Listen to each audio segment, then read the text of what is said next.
9월 1일 금요일 하나님께서 우리에게 주신 말씀 함께 묵상하도록 하겠습니다. 성경 열왕기상 1장 1절부터 10절까지입니다. 다윗 왕이 나이가 많아 늙으니 이불을 덮어도 따뜻하지 아니한지라. 그의 시종들이 왕께 아뢰되 우리 주 왕으로 따뜻하시게 하리이다 하고 이스라엘 사방 영토 내에 아리따운 처녀를 구하던 중 수넴 여자 아비삭을 얻어 왕께 데려왔으니 이 처녀는 심히 아름다워 그가 왕을 받들어 시중 들었으나 왕이 잠자리는 같이 하지 아니하였더라. 그때에 학깃의 아들 아도니아가 스스로 높여서 이르기를 내가 왕이 되리라 하고 자기를 위하여 병거와 기병과 호위병 50명을 준비하니 그는 압살롬 다음에 태어난 자요 용모가 심히 준수한 자라. 그의 아버지가 내가 어찌하여 그리하였느냐고 하는 말로 한 번도 그를 섭섭하게 한 일이 없었더라. 아도니아가 스루야의 아들 요압과 제사장 아비아달과 모이하니 그들이 따르고 도우나 제사장 사독과 여호야다의 아들 브나야와 선지자 나단과 시므이와 레위와 다윗의 용사들은 아도니아와 같이 하지 아니하였더라.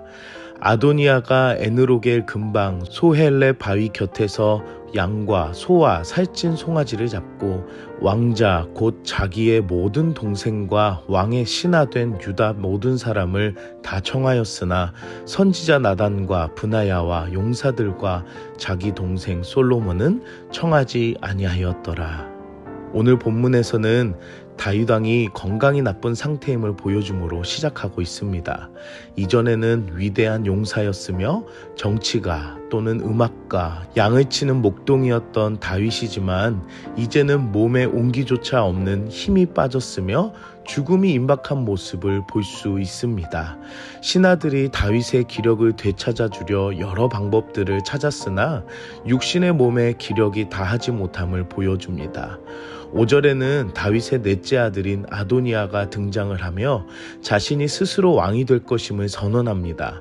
이스라엘은 하나님이 왕을 택하시고 그 후에 선지자의 사역을 통해 왕이 선택되어지는 모든 절차와 전통을 오늘 이 아도니아가 깨뜨리며 압살롬에 이어 왕위에 도전하는 모습을 보게 됩니다.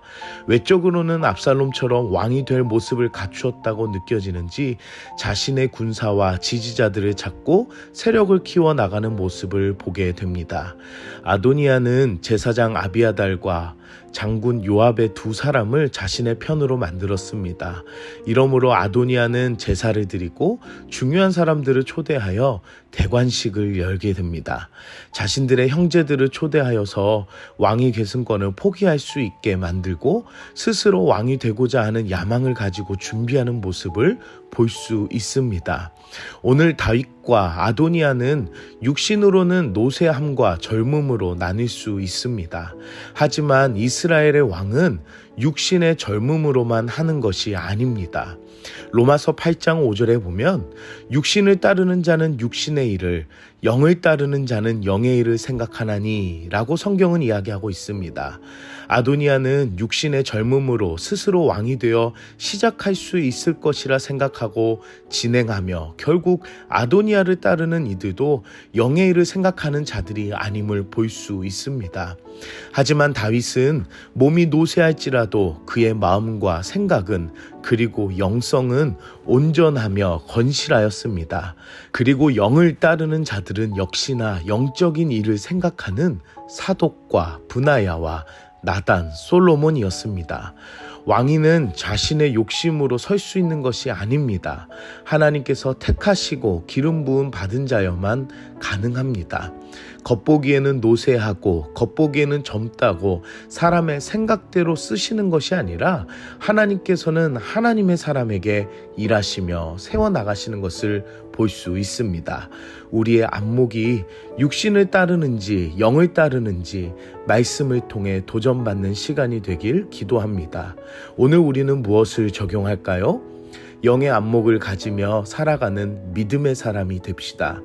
아버지의 노쇠한 모습을 보며 아도니아는 자신의 순서라고 생각할 수 있습니다.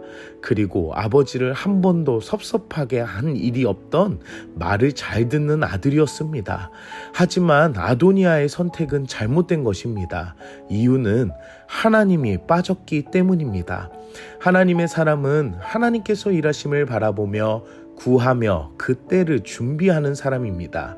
하지만 아도니아는 자신의 모든 준비를 스스로 했으며 그가 반대의 길을 가고 있음을 보여주는 것은 자신과 함께하는 신하들을 보면 우리가 또 알 수 있습니다. 사랑하는 성도 여러분, 육의 안목은 노쇠함과 젊음만을 보는 무지하며 어리석은 판단을 내리지만 노쇠할지라도 연약할지라도 깨어있는 영의 안목은 지혜와 영의 일을 따라 그 안에 역사하시는 하나님을 바라보는 자입니다. 우리는 본능으로 살아가는 사람들이 아니라 하나님의 은혜로 살아가는 삶이며 오늘 여러분들의 삶이 영의 사람으로 하나님과 동행하시는 하루가 되시길 기도합니다. 함께 기도하겠습니다. 사랑의 하나님, 오늘도 말씀으로 은혜 주시니 감사합니다. 우리의 심령을 말씀으로 밝혀주셔서 영적으로 깨어야 살 수 있음을 알게 해주시니 감사합니다. 우리의 안목이 육신을 따라 바라보며 살아가는 모습이 되지 않게 하시고 연약한 내 심령이 육신의 연약함을 따라갔다면 회개의 자리가 되게 하여 주시옵소서. 오늘 다윗의 모습을 보며 연약함과 노쇠함을 보게 됩니다. 마치 우리의 건강이 이와 같을지라도 다윗의 영성을 닮아가게 하시고 영의 사람으로 영의 일을 따라 그 안에 역사하시는 하나님을 바라보는 내가 되게 하여 주시옵소서.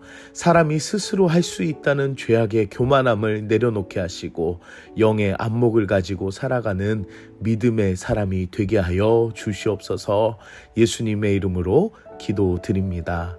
아멘.